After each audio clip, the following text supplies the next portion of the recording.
The Book of Genesis, Chapter 1. In the beginning, God created the heavens and the earth. The earth was formless and empty, and darkness covered the deep waters. And the Spirit of God was hovering over the surface of the waters. Then God said, "Let there be light," and there was light. And God saw that the light was good. Then he separated the light from the darkness. God called the light day and the darkness night. And evening passed and morning came, marking the first day. Then God said, "Let there be a space between the waters to separate the waters of the heavens from the waters of the earth." And that is what happened. God made this space to separate the waters of the earth from the waters of the heavens. God called this space sky. And evening passed and morning came, marking the second day. Then God said, "Let the waters beneath the sky flow together into one place, so dry ground may appear." And that is what happened. God called the dry ground land and the waters seas. And God saw that it was good. Then God said, "Let the land sprout with vegetation, every sort of seed-bearing plant, and trees that grow seed-bearing fruit. These seeds will then produce the kinds of plants and trees from which they came." And that is what happened. The land produced vegetation, all sorts of seed-bearing plants, and trees with seed-bearing fruit. Their seeds produced plants and trees of the same kind, and God saw that it was good. And evening passed, and morning came, marking the third day. Then God said, "Let lights appear in the sky to separate the day from the night. Let them be signs to mark the seasons, days, and years. Let these lights in the sky shine down on the earth." And that is what happened. God made two great lights, the larger one to govern the day and the smaller one to govern the night. He also made the stars. God set these lights in the sky to light the earth, to govern the day and night, and to separate the light from the darkness. And God saw that it was good. And evening passed, and morning came, marking the fourth day. Then God said, "Let the waters swarm with fish and other life. Let the skies be filled with birds of every kind." So God created great sea creatures, and every living thing that scurries and swarms in the water, and every sort of bird, each producing offspring of the same kind. And God saw that it was good. Then God blessed them, saying, "Be fruitful and multiply. Let the fish fill the seas, and let the birds multiply on the earth." And evening passed, and morning came, marking the fifth day. Then God said, "Let the earth produce every sort of animal, each producing offspring of the same kind, livestock, small animals that scurry along the ground, and wild animals." And that is what happened.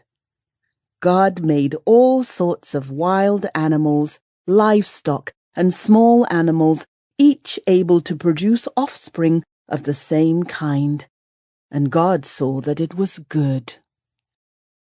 Then God said, "Let us make human beings in our image, to be like us. They will reign over the fish in the sea, the birds in the sky, the livestock, all the wild animals on the earth, and the small animals that scurry along the ground." So God created human beings in his own image. In the image of God he created them. Male and female he created them. Then God blessed them and said, "Be fruitful and multiply. Fill the earth and govern it. Reign over the fish in the sea, the birds in the sky, and all the animals that scurry along the ground. Then God said, "Look, I have given you every seed-bearing plant throughout the earth, and all the fruit trees for your food. And I have given every green plant as food for all the wild animals, the birds in the sky, and the small animals that scurry along the ground, everything that has life." And that is what happened. Then God looked over all he had made, and he saw that it was very good. And evening passed, and morning came, marking the 6th day. Genesis chapter 2. So the creation of the heavens and the earth and everything in them was completed. On the 7th day God had finished his work of creation, so he rested from all his work. And God blessed the 7th day and declared it holy, because it was the day when he rested from all his work of creation. This is the account of the creation of the heavens and the earth. When the Lord God made the earth and the heavens, neither wild plants nor grains were growing on the earth. For the Lord God had not yet sent rain to water the earth, and there were no people to cultivate the soil. Instead, springs came up from the ground and watered all the land. Then the Lord God formed the man from the dust of the ground. He breathed the breath of life into the man's nostrils, and the man became a living person. Then the Lord God planted a garden in Eden in the east, and there he placed the man he had made.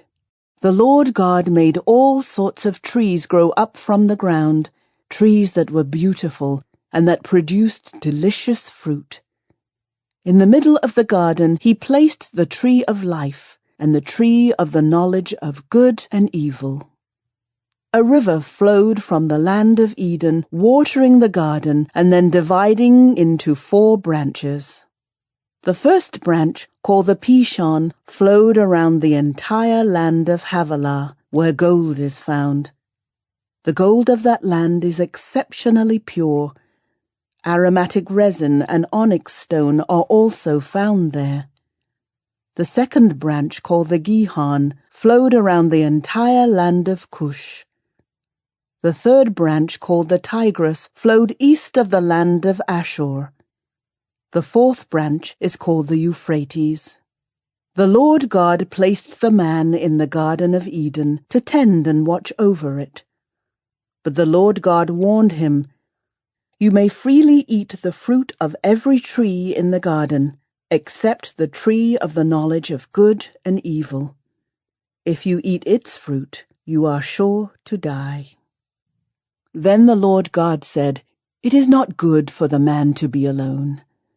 I will make a helper who is just right for him." So the Lord God formed from the ground all the wild animals and all the birds of the sky. He brought them to the man to see what he would call them, and the man chose a name for each one. He gave names to all the livestock, all the birds of the sky, and all the wild animals. But still, there was no helper just right for him. So the Lord God caused the man to fall into a deep sleep. While the man slept, the Lord God took out one of the man's ribs and closed up the opening. Then the Lord God made a woman from the rib, and he brought her to the man. "At last," the man exclaimed, "this one is bone from my bone and flesh from my flesh. She will be called woman, because she was taken from man." This explains why a man leaves his father and mother and is joined to his wife, and the two are united into one. Now the man and his wife were both naked, but they felt no shame.